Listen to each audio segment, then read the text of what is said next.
নমস্কার বন্ধুরা, আমি সোমা বলছি। আশা করছি আপনারা সবাই ভালো আছেন।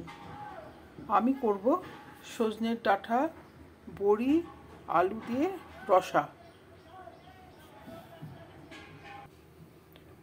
দিয়ে দিচ্ছি সর্ষের তেল।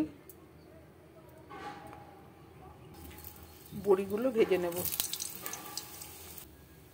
বড়িটা ভাজা হয়ে গেছে, তুলে নিলাম। তেলে কালো জিরে দিয়ে দিলাম, আলু দিয়ে দিচ্ছি,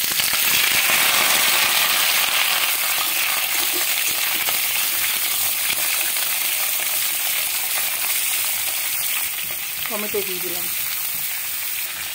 লবণ, হলুদ দিলাম, লঙ্কার গুঁড়ো দিলাম, আদা বাটা দিলাম। এবার মশলাটা আমি ভালোভাবে কষাবো। ডাঁটাগুলো দিয়ে দিচ্ছি।